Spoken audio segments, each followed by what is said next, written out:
Hello. I'm so excited. It's been a while. I think it's been like months. It's midnight, guys. It's literally the middle of the night, but I thought, let me make this. Let me do some for my people and for myself. And for myself. So guys, I have literally like missed you. I have missed you. And I know that I've been away. I also like don't know why I've been away, but then the Lord has been good to me. So I'm here trying to do something, yeah, and then it shows that 10%. Your battery is on 10%, but I was just like, I would rather connect and record than go to sleep because it's like midnight.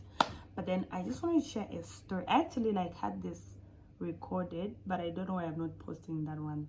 I prefer redoing it. Yeah, so this year I lost my grandmother.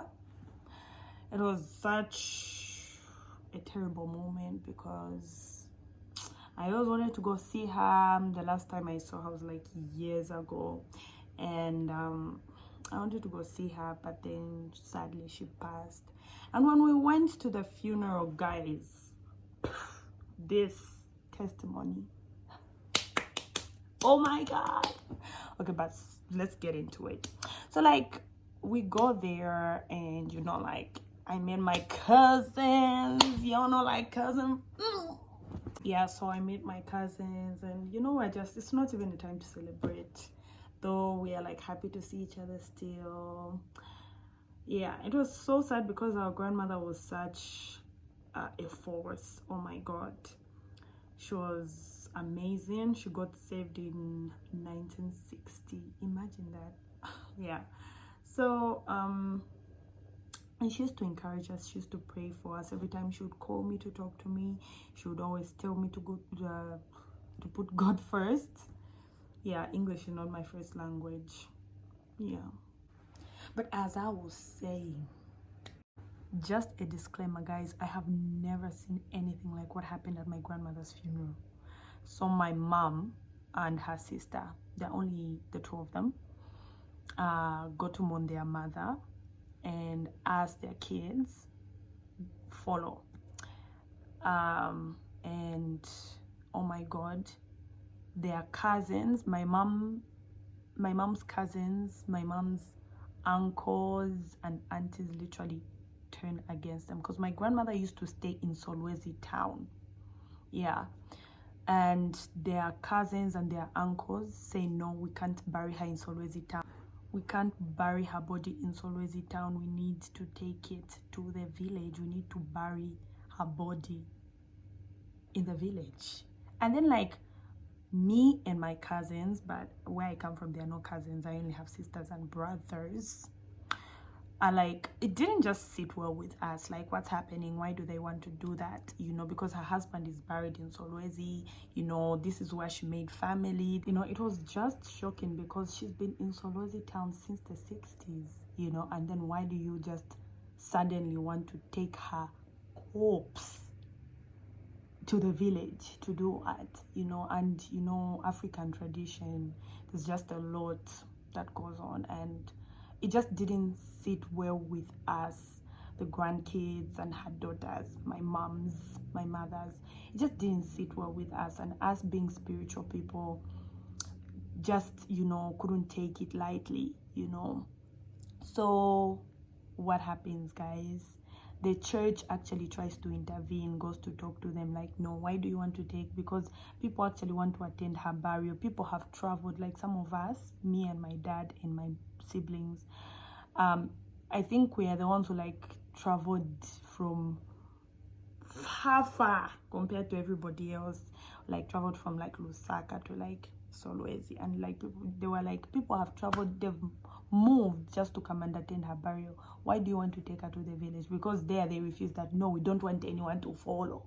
You guys will remain. The children, the grandchildren will remain. We will take her as our relative. We'll go and bury her. It was like we were like, you know, like, so like we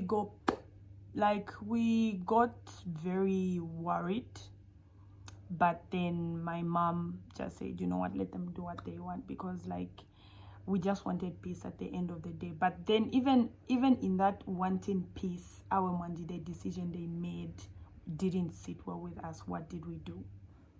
So me and the rest of my family, the ones that were literally you know, cut off. What? And when you look at it, we're actually the owners of the funeral. What did we do? We carried ourselves and we went to pray. Ish, guys, we prayed. Oh my God, we prayed because my grandmother was a God-fearing woman. She literally was a, oh my God, she was a force. She was literally an embodiment of I have trusted God, you know. And then that should happen. We shouldn't be, you know, like, it didn't just make sense and it didn't add up. A lot of people tried to go and talk them out of it. And you know what they did? They even they had already sent people to the village to go and dig the grave. Hey, guys. And you know, even in that, we didn't give up. We didn't give up because we knew the God we serve. We knew who he is. And we knew that he was faithful. We went to pray. And then, guys, lo and beholds, I said lo and beholds, this man comes from nowhere. My mom told me the last time she saw this man was when she was like a small girl. He comes to mourn my grandmother because he was also part of the family. He comes, mourns, and he asks about the plans, and they tell him they're actually like trying to take the body to the village. He just said, no, you're not going to do that. We are in prayer, you know, and someone just comes. God instantly answered our prayer. Like, it was so instant. He just said, no, we are not going to take her corpse to the village. She's going to be buried here in Solwezi. You are not going to do that. He just said, no. And that's how the decision was reversed, guys. Like, reversed. Because who knows what they could have done to her corpse? You know, and this, you know, it just shocked me. Like, even in death, God fought for my grandmother. Even in death, you don't understand. Because she feared God, because she knew God. But what more you, the living, if you trust and obey, if you believe. Don't make me go in that, because we're not going to finish. But otherwise, when we came back from prayer, as we are just hearing that, no, she's going to be buried in Solwezi.